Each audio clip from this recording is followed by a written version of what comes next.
வணக்கம் நேயர்களே, இன்று நாம் காணப்போகும் ஒரு ஆன்மீக தகவல் எதற்காக கிருஷ்ண பரமாத்மாவே கலங்கினார் என்று தெரியுமா? This video is sponsored by EduQuest. EduQuest offers skill-based courses in digital marketing, stock market, coding, and more. It provides self-paced and live classes with expert mentors. Gamified learning helps students practice with real-world projects. Courses are available in both Tamil and in English. Get certified and boost your career with affordable combo offers. EduQuest website link available in the description. If you're interested to join in the class, click the link and know the full details and then join with your wish. The struggle to find courses that truly speak your language, it's finally over. Welcome to EduQuest, where learning is made just for you. At EduQuest, we bring you a wide range of online courses, from career building programs to skill boosting masterclasses, all in your regional language. Because we believe language should never be a barrier to success. Our courses are tailor-made after understanding what today's learners really need. So why wait? Start learning the smarter, simpler way only with EduQuest. Visit eduquest.courses and explore your next course today. And hey, don't miss out on our exciting offers and promotions. Kurukshetra யுத்தம் கடுமையாக நடந்து கொண்டிருந்த காலம். 14ஆம் நாள் அதிகாலை பகவான் ஸ்ரீகிருஷ்ணர் தன்னுடைய மனதிற்கு இனிய அர்ஜுனனை அமர வைத்து மரணத்தின் தன்மையையும் மேன்மையையும் எடுத்து சொல்லிக் கொண்டிருந்தார். என் இனிய அர்ஜுனா, மரணம் அனைவருக்கும் பொதுவானது.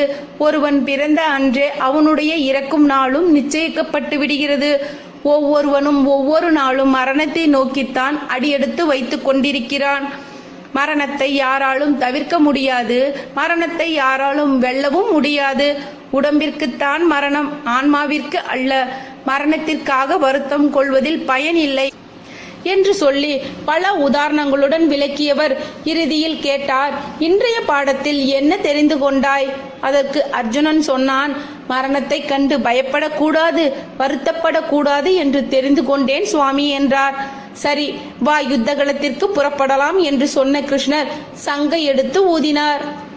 அர்ஜுனன் ஏறிக்கொள்ள சாரதியாக செயல்பட்ட கிருஷ்ணர் தேரை செலுத்தினார். பொழுது புலர்ந்தும் புலராத அதிகாலை நேரம். ஓடும் பாதை மங்கலான வெளிச்சத்தில் கீற்றலாய் தெரிந்தது.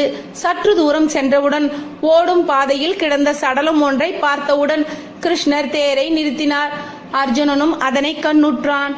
தேரை விட்டு கீழே குதித்தவன் இறந்து கிடப்பவன் யார் என்று தெரிந்து கொள்ளும் நோக்குடன் அருகே சென்று பார்த்தான். அவனுடைய இதயம் சுக்கு நூறாக உடைந்தது. துக்கத்தை அவனால் கட்டுப்படுத்த முடியவில்லை. ஆம், இறந்து கிடந்தது அவனுடைய தவப்புதல்வன் அபிமன்யு. மகனின் பூத உடலை தூக்கி தன் மடி மீது கிடத்திக் கொண்டவன் துக்கத்தை அடக்க முடியாமல் கண்ணீர் விட்டு கதறி அழுதான். 5 நிமிடங்கள் கழித்திருக்கும். அப்பொழுது அது நிகழ்ந்தது. பறந்து விரிந்த அவன் தோள் மீது 2 சொட்டு கண்ணீர் விழுந்தது. திடுக்கிட்டு நிமிர்ந்து பார்த்தான். பகவான் ஸ்ரீகிருஷ்ணன் கண்களில் இருந்து வழிந்த கண்ணீர் தன்னுடைய தோள் மீது விழுந்ததை அவன் உணர்ந்தான். தன் மகனின் சடலத்தை கிடத்தியவன் எழுந்து நின்று கேட்டான், நான் என் மகன் என்பதற்காக அழுதேன். உங்கள் கண்களில் கண்ணீர் எதற்கு?